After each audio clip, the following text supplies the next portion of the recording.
स्वागत है आप सभी का बिहार डीएलएड क्लासेस में। आज के क्लास में हम लोग F4 को जारी रखेंगे और F4 से आज चौथा क्लास होने वाला है। इसके पहले 3 क्लासेस आ चुके हैं। F1 यूनिट फर्स्ट के ऊपर 2 पार्ट आ चुका है और यूनिट सेकेंड के ऊपर 1 पार्ट आ चुका है और आज ये दूसरा पार्ट होने वाला है। तो इस वीडियो में हम लोग यूनिट सेकेंड के जो बचे हुए टॉपिक्स थे, 3 टॉपिक बचा हुआ है हमारा, उन तीनों टॉपिक को आज क्लियर करेंगे। तो आप यहाँ देखते चले कि F4 के ऊपर जो क्लासेस आए हैं उसमें हम लोगों ने विद्यालय संस्कृति और प्रबंधन पहली इकाई को कंप्लीट किया है और इसके सारे क्लासेस आप लोगों को हमारे चैनल पे अवेलेबल मिल जाएंगे। प्लेलिस्ट में आप जाकर के देखेंगे तो आपको ज़्यादा सुविधा होगी। सारे जितने भी कोर्स अभी तक क्लासेस आ चुके हैं, जिन जिन कोर्सों का F1, F2, F3, F4 इनके प्लेलिस्ट बने हुए, आप प्लेलिस्ट के माध्यम से बिल्कुल देख सकते हो। तो आज हमारा ये 3 यूनिट आने वाला है, ठीक है। आज का ये 3 यूनिट होगा, 3 टॉपिक क्लियर होगा, है ना। इकाई 2 में विद्यालय में परिवर्तन से 3 टॉपिक आज क्लियर हो जाएगा। समावेशी शिक्षा के अनुरूप विद्यालय संगठन एवं प्रबंधन। चौथा है कला समय के शिक्षा के माध्यम से विद्यालयी परिवेश एवं कक्षाई शिक्षण में बदलाव।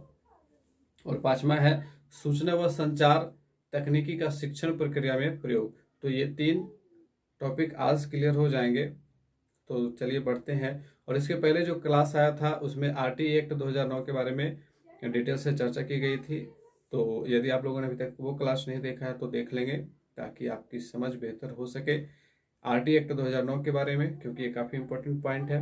और आज का इस क्लास में सबसे पहला जो पॉइंट है वो भी काफ़ी इंपॉर्टेंट पॉइंट है और सीटेट के अंदर समावेशी शिक्षा से जुड़े हुए सवाल बराबर पूछे जाते हैं। कम से कम 2 सवाल सीटेट में पूछे जाते हैं समावेशी शिक्षा से। तो चलिए शुरू करेंगे, आज के टॉपिक की ओर बढ़ते हैं।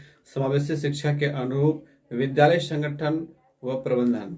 समावेशी शिक्षा के ऊपर डिटेल क्लासेस आप लोगों को F6 में पढ़ना है। F6 आपका जो है जेंडर एवं समावेशी परिप्रेक्ष्य, उसमें हम लोग विशेष रूप से समावेशी शिक्षा के ऐतिहासिक परिप्रेक्ष्य से लेकर के वर्तमान संदर्भ तक सारी चर्चा करेंगे। फिलहाल इस टॉपिक में हम लोग समावेशी शिक्षा के अनुरूप जो विद्यालय संगठन व प्रबंधन में बदलाव देखने को मिलता है उसके बारे में हम लोग चर्चा करेंगे और समझेंगे कि समावेशी शिक्षा है क्या, है ना। तो और एक पॉइंट और आप लोगों को ये याद रखना है कि सीटेट के अंदर भी समावेशी शिक्षा से बराबर सवाल पूछे जाते हैं। तो ये काफ़ी इंपॉर्टेंट टॉपिक है समावेशी शिक्षा, इस पर आप अपना नोट्स बनाते चलेंगे। तो सबसे पहले हम लोग समझेंगे कि समावेशी शिक्षा है क्या, है ना। तो समावेशी का मतलब होता है कि सभी को समान रूप से एक मानते हुए हमें शिक्षा को प्रदान करना है। अभी जैसे कि मान लो कि आप एक टीचर हो, अपने स्कूल के HM हो, ठीक है। आपके स्कूल में बहुत सारे बच्चे आते हैं, अलग अलग बैकग्राउंड से बच्चे आते हैं और अलग अलग तरह के बच्चे आते हैं, ठीक है। क्योंकि हम लोग जानते हैं कि बच्चों में वैयक्तिक भिन्नता पाई जाती है, सभी बच्चे अलग अलग होते हैं और कुछ बच्चों में ऐसा हो सकता है कि उनमें शारीरिक अक्षमता हो, जिसे हम लोग दिव्यांगता कहते हैं, विकलांगता कहते हैं। मान लीजिए कि कोई बच्चा पैर से विकलांग है, तो क्या आप उसका एडमिशन नहीं लेंगे। मान लीजिए कि कोई बच्चा आता है जिसके पास मेंटल प्रॉब्लम है, ठीक है, वो मानसिक रूप से थोड़ा सा अक्षम है, तो क्या आप उसका एडमिशन नहीं लेंगे। हो सकता है कि कोई बच्चा ऐसा आता हो जिसे दृष्टि में प्रॉब्लम है ना, आई साइट में प्रॉब्लम है, तो क्या आप उसका एडमिशन नहीं लेंगे, है ना। तो आप सभी बच्चों का एडमिशन लेंगे। ऐसा नहीं करेंगे कि आप कुछ बच्चों को, ऐसे बच्चों को कहेंगे कि यहाँ पे एडमिशन आप लोगों का नहीं होगा, आप मना नहीं कर सकते हैं। आपको सारे बच्चों का वहाँ पे एडमिशन लेना होता है ना। तो ये दिखाता है कि हमें सभी प्रकार के बच्चों को, चाहे वो सामान्य बच्चे हों, असामान्य बच्चे हों, विशेष आवश्यकता वाले बच्चे हों, ठीक है। आप देखिए इसमें कुछ चीज़ों को आपको समझना है कि सामान्य बच्चे क्या होते हैं। तो जो सामान्य बच्चे जो बिल्कुल सभी प्रकार से ठीक ठाक बच्चे होते हैं, जो शारीरिक रूप से अच्छे हैं, उनका मानसिक विकास मीडियम है, एवरेज है, तो वे सब सामान्य बच्चे के अंतर्गत आते हैं। और कुछ होते हैं असामान्य बच्चे। असामान्य बच्चे जो या तो बहुत ज़्यादा प्रतिभाशाली हैं, बहुत ज़्यादा तेज हैं, या फिर बहुत ज़्यादा उनकी जो बुद्धि लब्धि है, उनकी जो IQ है वो बहुत ज़्यादा कमज़ोर है ना। कह सकते हैं कि मानसिक रूप से पिछड़े श्रेणी में आते हैं, बहुत कम उनके सीखने की कैपेसिटी है। तो ये असामान्य बच्चे होते हैं। और एक होते हैं विशेष आवश्यकता वाले बच्चे, और ऐसे बच्चों को हम लोग कहते हैं दिव्यांग बच्चे, ठीक है। जो शारीरिक रूप से अक्षम है, जिन्हें विशेष आवश्यकता की जरूरत होती है, इन्हें चिल्ड्रेन विथ स्पेशल नीड्स कहा जाता है, CWSN। और इनके लिए स्पेशल प्रावधान भी हैं, अलग अलग कुछ विशेष प्रावधान हैं। तो उसकी चर्चा हम लोग समावेशी वाले चैप्टर में करेंगे। फिलहाल यहाँ समझेंगे कि समावेशी शिक्षा के अंतर्गत हमें सामान्य, असामान्य और विशेष आवश्यकता वाले बच्चों को एक साथ एक ही जगह पे एक ही क्लास में पढ़ाना है, ताकि उनमें जो है एक रूपता आए, वे अपने आप को समाज के अंग के रूप में महसूस कर सकें और उन्हें ऐसा ना लगे कि वे समाज से अलग हैं, वे समाज से हट करके हैं, उनके पास कुछ अलग तरह की विशेषताएं हैं, या फिर उनके पास जो है कुछ ऐसी अक्षमता है जिससे वे कुछ कर नहीं सकते हैं। तो ऐसी मानसिक अवधारणा उनमें ना पनपे, इसी लिए समावेशी शिक्षा की अवधारणा को यहाँ पे शामिल किया गया है और सरकार ने इसके लिए काफ़ी प्रयास किया है। और हम समझेंगे कि समावेशी शिक्षा है क्या। तो उम्मीद है कि आप लोगों को समावेशी शिक्षा के बारे में समझ में आया होगा, क्योंकि समावेशी शिक्षा का तात्पर्य होता है कि किसी भी धर्म के आधार पर, किसी भी जाति के आधार पर, किसी भी लिंग के आधार पर, या फिर बच्चों के वैयक्तिक भिन्नता के आधार पर हमें बच्चों में डिफरेंस नहीं करना। उन्हें एक साथ एक ही विद्यालय में एक ही कक्षा कक्ष में शिक्षण प्रदान करना है। ठीक है, तो NCERT ने एक परिभाषा दिया समावेशी शिक्षा को लेकर के, आप उसे नोट कर लेंगे।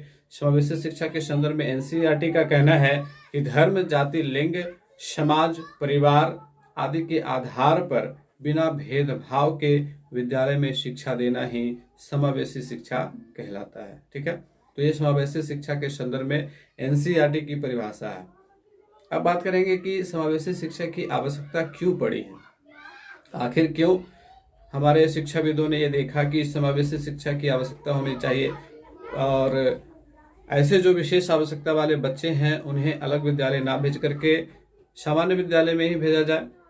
ऐसा क्यों महसूस किया गया है ना, कि ऐसा होना चाहिए था कि जो मानसिक रूप से दिव्यांग बच्चे हैं, या फिर जो दृष्टिबाधित बच्चे हैं, या फिर जो मूक बधिर बच्चे हैं, उन सब के लिए अलग अलग विद्यालय, स्पेशल विद्यालय होना चाहिए था। और कुछ विद्यालय हैं भी ऐसे जहाँ के ऐसे बच्चों को विशेष शिक्षा प्रदान की जाती है ना। अब जो बिल्कुल दृष्टिहीन है तो उनके लिए सामान्य विद्यालय में बहुत सारी व्यवस्थाएं नहीं मिलती हैं।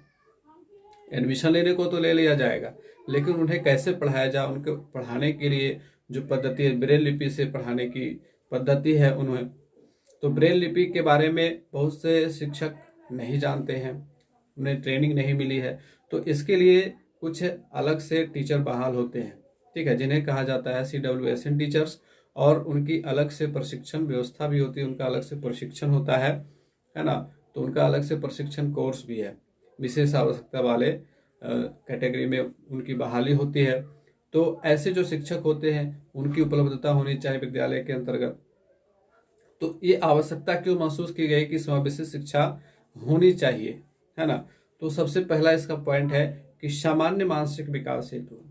सामान्य मानसिक विकास का तात्पर्य है कि बच्चों के अंदर अलग अलग तरह का मनोसामाजिक वातावरण नहीं भरा जाए, उनमें सामान्य मानसिक विकास डेवलप करने के लिए उन्हें एक साथ पढ़ाना जरूरी है, ताकि उनका पाठ्यक्रम भी एक जैसा होगा, उनका जो परिवेश होगा वो भी एक जैसा होगा, वे समाज के अभिन्न अंग बने रहेंगे, है ना। समाज में जो भी गतिविधियां होंगी वे सब उनके साथ की जाएंगी, ताकि उन्हें ऐसा ना लगे कि मैं अलग हूँ।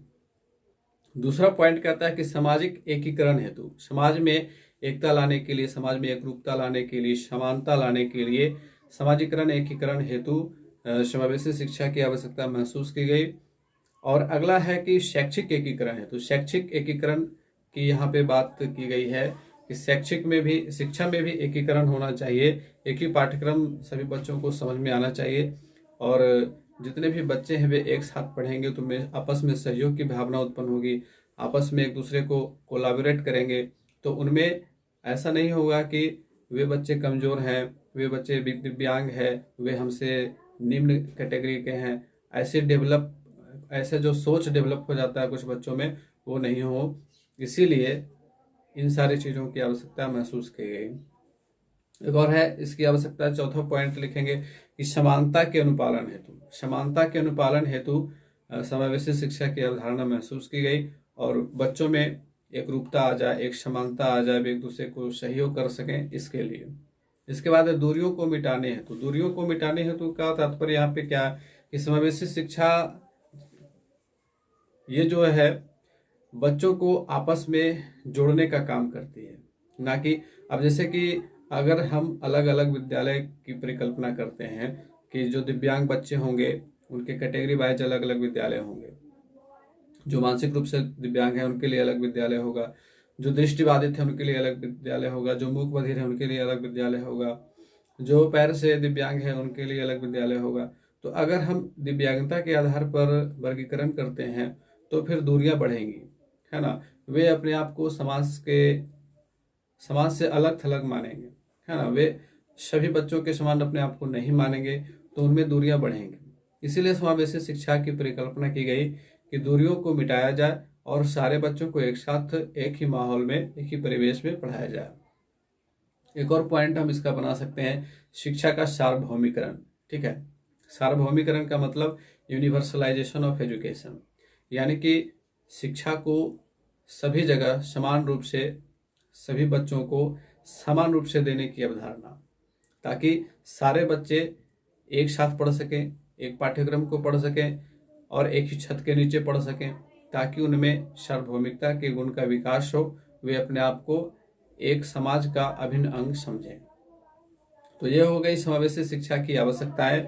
अब इसके बाद हम लोग चर्चा करेंगे समावेशी शिक्षा के उद्देश्यों की। समावेशी शिक्षा के उद्देश्य क्या क्या हैं, तो इसको नोट करते चलेंगे। सबसे पहला लिखेंगे, विशेष आवश्यकता वाले बालकों को सामान्य बच्चों के साथ अंतःक्रिया का अवसर देकर सामाजिक एकीकरण करना।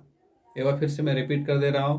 पहला उद्देश्य लिखेंगे, विशेष आवश्यकता वाले बालकों को सामान्य बच्चों के साथ अंतःक्रिया कर अवसर देकर सामाजिक एकीकरण करना। ये पहला उद्देश्य हो गया कि जितने भी विशेष आवश्यकता वाले बच्चे हैं, चिल्ड्रेन विथ स्पेशल नीड्स, ठीक है, उन सबको सामान्य बच्चों के साथ अंतःक्रिया करने का अवसर देना, अंतःक्रिया इंटरेक्शन करने का अवसर देना, और इस प्रकार से हम सामाजिक एकीकरण की ओर बढ़ेंगे। सामाजिक एकीकरण की अवधारणा हमारी मजबूत होगी। वे सारे बच्चे एक दूसरे के साथ जब कोलैबोरेट करेंगे, कोऑपरेट करेंगे, उनमें आपस में सहयोग की भावना आएगी, वे एक दूसरे को एक समान समझेंगे, उनमें ऐसा नहीं महसूस होगा कि वो हमसे अलग है या वो हमसे निम्न है। और जो दिव्यांग बच्चे हैं वे अपने आप को हीन भावना से ग्रसित ना समझेंगे।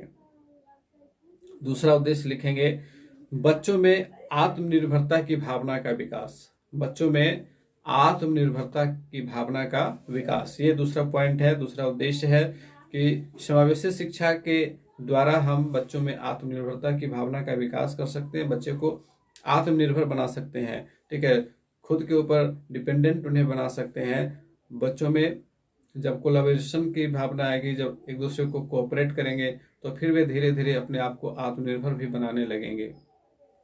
तीसरा पॉइंट है, तीसरा उद्देश्य है प्रजातांत्रिक मूल्यों की स्थापना। प्रजातांत्रिक मूल्यों की स्थापना, ऐसा करने से हम प्रजातांत्रिक मूल्यों की स्थापना करेंगे।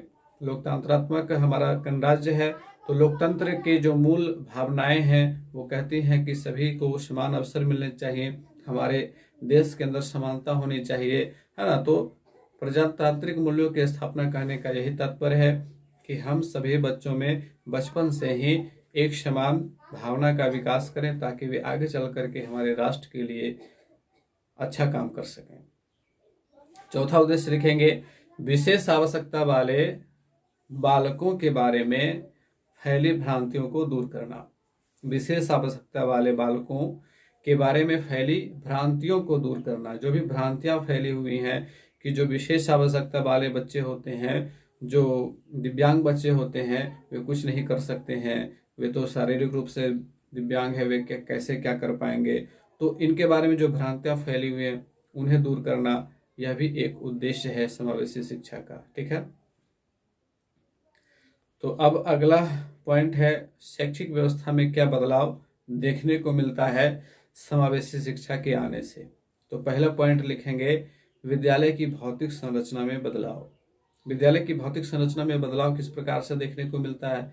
अब चूंकि आपके विद्यालय में दिव्यांग बच्चे आ रहे हैं, हो सकता है कि वे पैर से भी दिव्यांग हो, तो उन्हें ट्राईसाइकिल पे लाया जाएगा। तो ट्राईसाइकिल पर जब बच्चे आएंगे तो कक्षा में कैसे जाएंगे, उसके लिए कक्षा में जाने के लिए रैंप होना चाहिए, है ना। तो रैंप बनाया जाता है इसीलिए, ताकि बच्चे आराम से अपने ट्राईसाइकिल को रैंप के ऊपर चढ़ा करके कक्षा में जा सकते हैं। ठीक है, तो बहुत यहाँ पे भौतिक संरचना में बदलाव देखने को मिलता है। साथ ही जो शौचालय बनाए जाते हैं, तो विशेष आवश्यकता वाले बालकों के लिए अलग शौचालय बनाने की व्यवस्था की जाती है। आरटी एक्ट 2009 में भी इसका स्पष्ट उल्लेख है कि विद्यालय के अंदर विशेष आवश्यकता वाले बालकों के लिए अलग अलग शौचालय होंगे, ताकि उन्हें वहां पर जाने में आसानी हो सके, सुविधा हो सके। तो यहाँ पे इस प्रकार से हम देखते हैं कि विद्यालय की भौतिक संरचना में बदलाव होता है। दूसरा है शिक्षण अधिगम प्रक्रिया में व्यापक बदलाव। शिक्षण अधिगम प्रक्रिया में व्यापक बदलाव। अब ये शिक्षण अधिगम प्रक्रिया में व्यापक बदलाव कैसे होगा? अब चूंकि विशेष आवश्यकता वाले जब बच्चे आ रहे हैं, तो हमें बहुत सारे चीजों को थोड़ा सा चेंज करना होगा, उसमें बदलाव लाने होंगे। चूंकि विशेष आवश्यकता वाले जो बच्चे होंगे, तो उनमें जो अक्षमताएं हैं उसके अनुरूप हमें अपने शैक्षिक अधिगम प्रक्रिया में बदलाव लाना होगा। अब जैसे कक्ष में बैठने की जो व्यवस्था होती है, तो उसमें बदलाव आएगा, है ना। हमें किस प्रकार से बच्चों को बैठाना है, सिटिंग अरेंजमेंट है, उसको देखना होगा। जो दिव्यांग बच्चे हैं उन्हें किस प्रकार से बैठाना है और किस प्रकार की दिव्यांगता है उसके अनुसार भी बैठाना है। जैसे यदि कोई दृष्टिबाधित बच्चा है तो उसको बोर्ड के नज़दीक पहले बेंच पर बैठाना है। जो पैर या हाथ से भी दिव्यांग है तो उन्हें दीवार के साइड में बैठाना है, ताकि उन्हें सपोर्ट मिल सके, सहारा मिल सके बैठने उठने में। तो उसी प्रकार से हमें ये सब बदलाव करने होते हैं कक्ष के अंदर। और शैक्षिक शिक्षण अधिगम प्रक्रिया में बदलाव देखने को मिलता है, जैसे कि विशेष आवश्यकता वाले बच्चों को पढ़ाने के लिए विशेष आवश्यकता वाले शिक्षकों की जरूरत पड़ती है। वे आते हैं और विशेष तरीके से उनका शिक्षण, उनका जो टीचिंग होता है वो विशेष प्रक्रिया से होता है। जैसे जो मूक बधिर बच्चे होंगे उनके लिए साइन लैंग्वेज होगा, जो दृष्टिहीन या दृष्टिबाधित बच्चे होंगे उनके लिए ब्रेल लिपि होगा। तो इसी प्रकार से अलग अलग बदलाव देखने को मिलता है।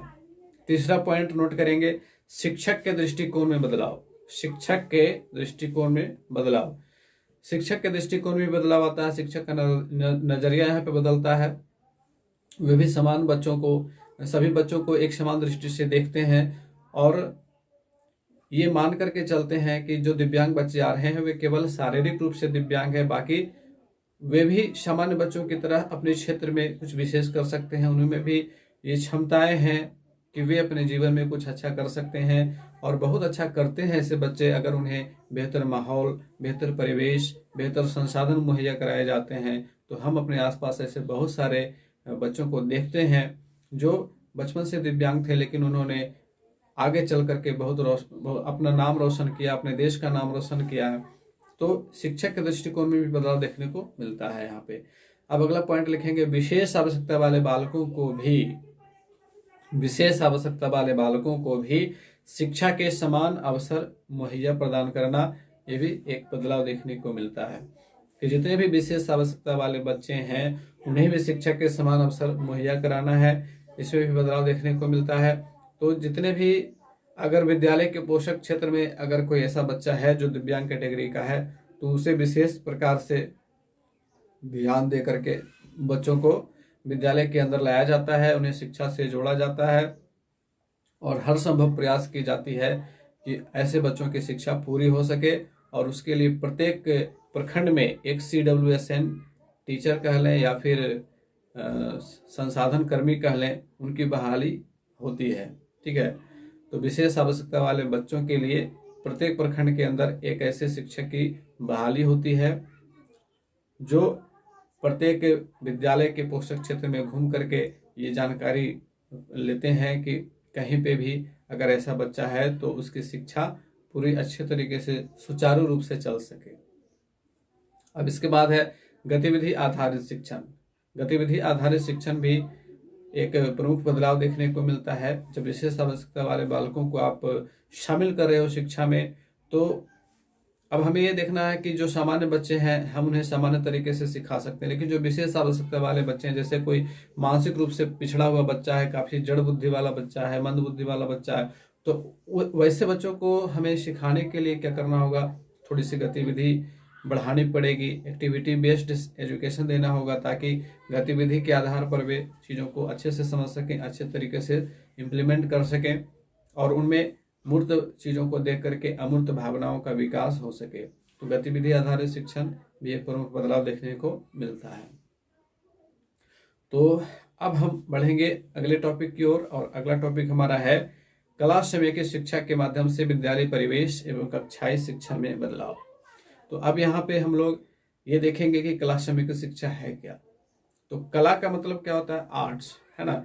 और कला के कई रूप हैं। आपके विद्यालय में, आप यदि कहीं विद्यालय में पढ़ा रहे हो, आप लोगों को वैसे पढ़ाना शुरू कर देना चाहिए। प्राइवेट विद्यालय में भी आप पढ़ा सकते हो, हालांकि फिलहाल लॉकडाउन चल रहा है तो आप ऐसा नहीं कर सकते हो, लेकिन आपको पढ़ाना चाहिए। और पढ़ाने से ही आपको अपनी टीचिंग में बहुत सारी चीज़ों को सुधारने का अवसर मिलेगा, है ना। इसके ऊपर मैं विशेष से बाद में चर्चा करूँगा कि डीएलएड के साथ आप अपनी पढ़ाई के साथ साथ आप एक सफल टीचर बनने के लिए आपको क्या करना है उसके लिए। लेकिन पढ़ाना बहुत ज़रूरी है। एक ही बच्चे को पढ़ाओ, आप 2 ही बच्चों को पढ़ाओ, लेकिन आपको पढ़ाना काफ़ी ज़रूरी है। पढ़ाने से आपको बहुत सारी चीज़ों को समझने का अवसर मिलेगा, साथ ही अपनी विभिन्न प्रकार की कमजोरियों को देखने का मौका मिलता है। तो यदि हमें अपनी कमजोरियों का पता चलता है तो हम उससे सुधार कर सकते हैं और अपने आप को बेहतर बना सकते हैं। तो ये काफ़ी इम्पोर्टेंट होता है पढ़ाना। तो कला समेकित शिक्षा में हम ये समझेंगे कि कला को शिक्षा के साथ समेकित करके हम शिक्षा को विभिन्न रूप से बच्चों के बीच रख सकते हैं और विभिन्न कलाओं के माध्यम से हम शिक्षा को इम्प्लीमेंट कर सकते हैं। कलाएं विभिन्न प्रकार की होती हैं, चित्रकला, नृत्य कला, संगीत कला, नाटक, ये सब जो है विभिन्न प्रकार की कलाएं हैं। और इन कलाओं को जब हम शिक्षा के साथ जोड़ते हैं, अब जैसे कि आप छोटे बच्चों के बीच जब पढ़ाने के लिए जाओगे, 1 क्लास के 2 क्लास के बच्चों को पढ़ाने के लिए जाओगे और आपको कविता पढ़ानी है, तो आप कविता को कैसे पढ़ाओगे। ट्विंकल ट्विंकल लिटिल स्टार आपको पढ़ाना है तो आप कैसे पढ़ाओगे। सिंपल रूप से किताब देख करके आप पढ़ दोगे ट्विंकल ट्विंकल लिटिल स्टार, तो ऐसा आपको करना नहीं है। और आप करोगे भी तो उसका इम्प्लीमेंटेशन नहीं होगा। वे बच्चों के बीच जो पहुंचना चाहिए वे नहीं पहुंच पाएंगे। आपको वहाँ पे गायन करना होगा, आपको वहाँ पे गाना होगा, आपको वहाँ पे नृत्य करना होगा, है ना। एक्शन के द्वारा जब आप गा करके बच्चों को समझाओगे, सिखाओगे, तो बच्चे जल्दी सीखेंगे, उसे जल्दी कॉपी करते हैं बच्चे। तो इसी को कहते हैं कला समेकित शिक्षा। जब आप कला को शिक्षा के साथ समाहित करते हो तो उसे ही कला समेकित शिक्षा कही जाती है। अब विभिन्न प्रकार की कलाएं हैं, तो विभिन्न प्रकार के शिक्षा से हम इसे जोड़ सकते हैं और आपको ये सारी चीज़ें दिमाग में रखनी है और आपको पढ़ाते समय इसका इम्प्लीमेंटेशन करना है ना। अब जैसे कि आप साइंस पढ़ा रहे हो, साइंस में आप क्लास 8 में पढ़ा रहे हो मान लो, या फिर क्लास 6, 7, 8 में साइंस है, तो 6, 7, 8 में से किसी भी क्लास में पढ़ा रहे हो और आपको वहाँ पे चीज़ों को समझाना है। तो आपको यदि चित्र बनाना आता है तो चित्र बना करके आप चीज़ों को और ज़्यादा अच्छे से समझा सकते हो। बहुत सारे चीज़ें होती हैं जिसे चित्र बना करके हमें समझाना होता है। अब जैसे कि मानव पाचन तंत्र आप क्लास 7 में पढ़ा रहे हो, तो मानव पाचन तंत्र का चित्र जब आप बना करके बच्चों को समझाओगे तो वे अच्छे से समझेंगे चीज़ों को और उनमें भी चित्र बनाने की भावना विकसित होगी और वे भी प्रेरित होंगे कि सर इतना अच्छा चित्र बनाते हैं, चलो हमें भी बनाना चाहिए, और वे चीज़ों को सीखते हैं। तो इस प्रकार से कला समय की शिक्षा को हम वहाँ पे इम्प्लीमेंट कर दे रहे हैं चित्रकला के माध्यम से, है ना। तो नृत्य कला, संगीत कला, चित्रकला, नाटक भी एक प्रकार का कला ही है, जिसमें विभिन्न प्रकार के बच्चों को विभिन्न प्रकार का अभिनय करने को दिया जाता है। जैसे हम हिंदी अगर पढ़ा रहे हैं और हिंदी के अंतर्गत यदि हम कोई कहानी पढ़ा रहे हैं तो उस कहानी को हम नाट्य रूपांतर कर सकते हैं, उसके संवाद बच्चों को दे करके उसे अपने तरीके से बोलने को कर सकते हैं। विभिन्न प्रकार के जानवरों के, अगर आप प्राथमिक कक्षा में पढ़ा रहे हो, 1, 2, 3 में पढ़ा रहे हो, तो आप विभिन्न प्रकार के जानवरों के बारे में सिखा रहे हो, विभिन्न प्रकार के जानवर कैसी आवाज़ निकालते हैं, तो बच्चों को खुद से एक्टिंग करके भी बता सकते हो। तो वो क्या है, अभिनय के द्वारा हम शिक्षा दे रहे हैं, तो वो भी क्या हो गया कि कला समय की शिक्षा। तो अब हम ये समझ गए कि कला समय की शिक्षा क्या है ना। कला को जब हम शिक्षा में जोड़ते हैं कला के द्वारा जब हम शिक्षा का इम्प्लीमेंटेशन करते हैं, यानी कि कला के द्वारा हम जब शिक्षा को अभिव्यक्त करते हैं ताकि बच्चे उसे विशेष अभिरुचि लेकर के अच्छी तरह से सीख सके, तो उसे कला समीकृत शिक्षा कहा जाता है ना। आप जब चीज़ों को समझ लेते हो तो परिभाषाएं खुद से बना सकते हो। आपको किताब से देख करके रट्टा मार करके याद करने की जरूरत नहीं होती है। और डीएलएड के दौरान आपको यही सारी चीज़ों को समझना है, इन्हीं के आधार पर अपना कॉन्सेप्ट डेवलप करना है। आपको किताब से या फिर मेरे नोट्स से रट्टा नहीं मारना है। आपको चीज़ों को समझो और खुद से आप लिखना चाहो, है ना। आप खुद से लिख सकते हो, आपको खुद से लिखना चाहिए भी। तो अब हम लोग पॉइंट बाय पॉइंट इसको डिस्कस कर लेते हैं कि कला समीकृत शिक्षा के माध्यम से विद्यालय परिवेश में और कक्षाई शिक्षा में क्या बदलाव देखने को मिलते हैं। पहला पॉइंट लिखेंगे, वर्ग 1 एवं 2 के लिए आनंददायी कक्ष। वर्ग 1 एवं 2 के लिए आनंददायी कक्ष। आनंददायी कक्ष क्या होता है? तो आनंददायी कक्ष के अंतर्गत ऐसे भवन का निर्माण किया जाता है। सबसे पहले तो वो चौकोर नहीं होते हैं, आयताकार नहीं होते हैं, बल्कि हेक्सागोनल होते हैं, ठीक है, षटभुजाकार होते हैं। और उनका जो छत होता है वो इस प्रकार का होता है, मंदिर की तरह। वो सिंपल छत नहीं होता है, ठीक है, गुंबद की तरह होता है। उसमें आवाज गूंजती है, बच्चे जब गाएंगे तो उनकी आवाज गूंजेगी, है ना, और अच्छा लगेगा बच्चों को। तो इसलिए आनंददायी कक्ष का स्ट्रक्चर पहले तो उस प्रकार का होता है। और इसके बाद विद्यालय के अंदर के जो दीवारें होती हैं, तो उन दीवारों को चित्र से सजाया जाता है। एक दीवार पे पहाड़ा लिख दिया गया, 1 से लेकर के 30 तक का पहाड़ा, ताकि बच्चे बराबर उसको देखें। जब हम प्रिंट समृद्ध वातावरण, प्रिंट समृद्ध परिवेश बच्चों को उपलब्ध कराएंगे, तो वो सारी चीज़ें उनके सबकॉन्शियस माइंड में बैठती चली जाती हैं। और जब भी वे चीज़ों को याद करेंगे तो उन्हें वो चित्र दिखेगा और वो चीज़ों को आसानी से सीख सकेंगे, समझ सकेंगे। तो चित्र विभिन्न प्रकार के बनाए जाते हैं। शरीर के अंगों का विभिन्न नाम है, तो उसका भी चित्र बना करके वहाँ पे दीवार पे दर्शा दिया गया।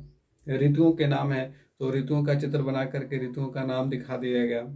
तो इस प्रकार से विभिन्न प्रकार के चित्र बना करके, और साथ ही कक्षा के नीचे 4 फुट की ऊंचाई तक चारों दीवारों में उसको काले रंग से पेंट कर दिया जाता है। उसे ब्लैक बोर्ड का रूप दे दिया जाता है, ताकि जो छोटे छोटे जो बच्चे हैं वे चौक से उसके ऊपर कुछ भी बनाएं, कुछ भी लिखें, है ना। तो वे इस प्रकार के कक्षा को आनंददायी कक्ष कहते हैं। तो वर्ग 1 एवं 2 में आनंददायी कक्ष की स्थापना देखने को मिली कला समीकृत शिक्षा को शामिल करने के बाद। दूसरा पॉइंट है दीवार लेखन। दीवार लेखन ब्रैकेट में आप लिखेंगे नारे या शुक्तियां आदि। अब देखते हो स्कूल में दीवार के ऊपर बहुत अच्छी अच्छी लाइनें लिखी रहती हैं, गांधी जी के विचार लिखे रहते हैं, विभिन्न महापुरुषों के विचार लिखे रहते हैं। तो ये सब नारे और शुक्तियां जो है वो दीवार लेखन के अंतर्गत आती हैं, और इसके द्वारा भी हम कला को समेकित कर रहे हैं शिक्षा के साथ, ठीक है। दीवार पेंटिंग देखने को मिलती है, दीवार के ऊपर पेंटिंग किया जाता है। और अब building as a learning aid, मैंने पिछले क्लास में भी बताया था आप लोगों को कि बिल्डिंग को लर्निंग एड के रूप में देखा जा रहा है, और दीवार पेंटिंग इसी का एक हिस्सा है। कला समेकित शिक्षा को भी ये जोड़ता है, ठीक है। इसमें विभिन्न प्रकार के पेंटिंग आपको दीवार के ऊपर देखने को मिलता है, जो शिक्षा से जुड़े होते हैं, है ना। उनका जो प्रमुख लक्ष्य होता है वो होता है कि बच्चों को शिक्षित करना, कोई ना कोई चीज सिखाना, है ना। अगला है श्यामपट्ट सज्जा। श्यामपट्ट को बहुत अच्छे तरीके से सजा करके बच्चों को रोचक लगे ऐसा हमें दिखाना है, ताकि बच्चे उसकी ओर अट्रैक्ट हों, चीज़ों को ज़्यादा से ज़्यादा बेहतर तरीके से सीखना शुरू करें। इसके बाद है वर्ग कक्ष में पोस्टर व पेंटिंग। वर्ग कक्ष में बच्चों का बनाया हुआ पेंटिंग आप चिपकाएं, बच्चों के बनाए हुए पोस्टर्स लगाएं, तो बच्चे उसमें और ज़्यादा भी रुचि लगाते हैं, है ना। तो ये सारे बदलाव देखने को मिलते हैं। अगला पॉइंट लिखेंगे विज्ञान व गणित चार्ट। विज्ञान और गणित चार्ट भी एक कला समेकित शिक्षा के ही पार्ट हैं, जिसमें हम विज्ञान के विभिन्न चीज़ों को दर्शाते हैं, है ना, चित्र के माध्यम से। गणित के चार्ट बनाते हैं, जिसमें पहाड़ा का चार्ट हो गया, क्लास के अनुसार से हम उसको बनाते हैं, है ना, क्लास और बच्चों के कॉग्निटिव लेवल के अनुसार। इसके बाद लिखेंगे कक्षा के फर्श पर गणितीय आकृतियों को उकेरना। कक्षा के फर्श के ऊपर भी हम विभिन्न प्रकार के गणितीय आकृतियों को उकेर करके उसके माध्यम से भी हम बच्चों को सिखा सकते हैं। इन सारी चीज़ों की चर्चा पिछले क्लास में भी की गई है। और विभिन्न प्रकार के कलाओं का प्रदर्शन, बच्चों को विभिन्न प्रकार के कलाओं के प्रदर्शन के लिए उन्हें उत्साहित करना चाहिए। नाटक में भाग लेने के लिए उन्हें प्रोत्साहित करना चाहिए, अभिनय सिखाना चाहिए, संगीत, नृत्य, चित्रकला, विभिन्न प्रकार की कलाएं हैं, तो उन कलाओं का प्रदर्शन भी बच्चों से करवाते रहना चाहिए। ये सारे बदलाव देखने को मिले हैं। अब हम आखिरी पॉइंट की ओर बढ़ेंगे और आखिरी पॉइंट है सूचना एवं संचार तकनीकी का शिक्षण प्रक्रिया में प्रयोग। तो सूचना एवं संचार तकनीकी, ICT इसे कहते हैं, इंफॉर्मेशन एंड कम्युनिकेशन टेक्नोलॉजी। तो ICT का शिक्षण प्रक्रिया में क्या प्रयोग हमें देखने को मिलता है? इसका ज्यादा इम्प्लीमेंटेशन हाई स्कूल में हुआ है, प्राइमरी स्कूल में बहुत कम हुआ है या फिर कहीं कहीं हुआ है। ऐसे तो सरकार की तरफ से अभी तक प्राइमरी विद्यालयों के लिए ICT उपलब्ध नहीं करवाया गया, लेकिन जो हाई स्कूल्स हैं, 9-10 वाले स्कूल हैं, वहाँ पे आप देखोगे स्मार्ट क्लास सारे स्कूलों में चालू किया गया। तो स्मार्ट क्लास के अंतर्गत बड़े बड़े LED स्क्रीन लगाए गए हैं और उसके ऊपर जो भी क्लास दिखाया जाना है उसका वीडियो लेक्चर दिखाया जाता है, उसके बारे में चीज़ों को अच्छे से समझाया जाता है। तो वो चीज़ें बच्चों को ज़्यादा अच्छे से समझ में आती हैं और शिक्षकों को भी काफ़ी आसानी होती है चीज़ों को एलाबोरेट करने में, समझाने में। तो ICT में हम लोग क्या क्या चीज़ रख सकते हैं, आप उसे नोट करते जाएं। सबसे पहला लिखेंगे audio visual aids. Audio visual aids, तो ऑडियो विजुअल एड्स कहने का मतलब हो गया श्रव्य दृश्य सामग्रियां। श्रव्य दृश्य सामग्रियां यानी कि जो हम सुन करके और देख करके चीज़ों को सीखते हैं। अब इसमें कुछ ऐसी सामग्रियां जो कि केवल ऑडियो होंगी और कुछ ऐसी होंगी जो केवल विजुअल होंगी और कुछ ऐसी होंगी जो ऑडियो विजुअल दोनों होंगी। ऑडियो का मतलब जिसे हम केवल सुन सकते हैं, जैसे रेडियो। आप रेडियो को चालू करते हो तो केवल उसे सुन सकते हो, उसमें देख नहीं सकते हो चीज़ों को, है ना। आप समाचार सुन रहे हो तो केवल वहाँ पे सुनने का काम होगा, आप वहाँ पे देख नहीं सकते हो। जैसे टीवी के ऊपर आप देखते भी हो और सुनते भी हो, तो टेलीविजन ऑडियो विजुअल दोनों हो गया, लेकिन रेडियो केवल आपका ऑडियो हुआ। यदि आप कोई चित्र देख रहे हो, कोई चार्ट देख रहे हो जिसका अवलोकन किया जा सकता है, हम देख करके चीज़ों को सीख सकते हैं, तो वो केवल क्या कहलाएगा? केवल विजुअल कहलाएगा। और ऑडियो विजुअल यानी कि दोनों चीज़ें आ गई, जिसमें हम सुन भी रहे हैं, देख भी रहे हैं, जैसे कि टेलीविज़न, है ना। तो टेलीविज़न, कंप्यूटर, लैपटॉप, ये सारी चीज़ें ऑडियो विजुअल के अंतर्गत आएंगी। वहीं केवल रेडियो, ग्रामोफोन, टेप रिकॉर्डर, ये केवल ऑडियो के अंतर्गत आएंगी। और जितने भी प्रकार के चित्र हैं जिसका हम अवलोकन कर सकते हैं, देख सकते हैं, वो सारी दृश्य सामग्रियों के अंतर्गत आएंगी। तो दूसरा लिखेंगे computer education. Computer education is the most important part of ICT और इसका इम्प्लीमेंटेशन किया जा रहा है और आने वाले समय में कंप्यूटर शिक्षकों की भी बहाली होने वाली है। तो जो कंप्यूटर का नॉलेज रखते हैं, तो कंप्यूटर शिक्षक के लिए BCA का कोर्स होना जरूरी है, bachelor in computer application, BCA। जिस प्रकार से ग्रेजुएशन होता है, तो ग्रेजुएशन की तरह ही BCA का भी कोर्स होता है जो 3 सालों का होता है। और यदि कोई BCA किए हुए हैं तो उनकी बहाली कंप्यूटर टीचर के रूप में होगी। तो कंप्यूटर एजुकेशन पे भी फोकस होने वाला है और प्राइमरी स्कूल से लेकर के हाई स्कूल तक कंप्यूटर एजुकेशन की बात चल रही है और इसके ऊपर हो सकता है आने वाले समय में जल्द ही इम्प्लीमेंटेशन देखने को मिले। इसके बाद है मीडिया। मीडिया के अंतर्गत हम विभिन्न प्रकार की न्यूज़पेपर ले सकते हैं, मैगजीन ले सकते हैं, जर्नल ले सकते हैं, ये सब ICT के अंतर्गत आएंगे। तो विद्यालय में प्रत्येक दिन न्यूज़पेपर पढ़ करके बच्चों को विभिन्न प्रकार के समाचार सुनाना, ताकि देश दुनिया से वे परिचित रह सकें, हमारे आसपास क्या चीज़ें घटित हो रही हैं उसके बारे में उनकी जानकारी बनी रहे। विभिन्न प्रकार के मैगजीन, पत्रिकाएं पढ़नी काफ़ी ज़रूरी होती हैं और बच्चों के लिए बाल साहित्य की पत्रिकाएं जैसे बालहंस, नंदन, नन्हे सम्राट, चंपक, ये सभी काफ़ी इंपॉर्टेंट होती हैं। तो इन सारी चीज़ों को भी हम शामिल कर सकते हैं सूचना एवं संचार तकनीकी में, क्योंकि इन सारी चीज़ों से हमें सूचनाएं मिल रही हैं, हम संचार के माध्यम को सीख रहे हैं, समझ रहे हैं, है ना। अब आता है चौथा में, आप लिखेंगे मॉडर्न बोर्ड, स्लाइड सिस्टम वाला मॉडर्न बोर्ड। जैसे आप बहुत सारे यूट्यूब चैनल पर देखते हैं कि बहुत सारे जो अच्छे चैनल हैं, जो काफ़ी अच्छे पैसे वाले हैं, वो अपने यहाँ डिजिटल बोर्ड लगाए हुए हैं और स्लाइड बाय स्लाइड चीज़ों को समझाते चले जा रहे हैं। तो वो मॉडर्न बोर्ड भी क्या है? वो भी ICT का ही एक पार्ट है। और अगला है और काफ़ी इम्पोर्टेंट है internet. Internet is the most important part of ICT because you cannot do anything without internet. आज के समय में आप इंटरनेट के बिना कुछ भी नहीं कर सकते हो। और आज के समय में जब लॉकडाउन का समय चल रहा है तो बहुत सारे क्लासेस व्हाट्सएप के ऊपर चल रहे हैं, ऑनलाइन क्लासेस चल रहे हैं। तो ये सब हो रहा है किस लिए? इंटरनेट के कारण ही हो पा रहा है। यदि इंटरनेट को हटा दिया जाए तो ये सारे कनेक्शन खत्म हो जाएंगे, इनका कोई उपयोग नहीं रह जाएगा। तो internet is the very important part of the ICT. तो इस प्रकार से आज के इस क्लास में हम लोगों ने बाकी के बचे हुए सारे टॉपिक्स को क्लियर कर लिया है। हमारा यूनिट सेकेंड यहाँ पे खत्म हो जाता है।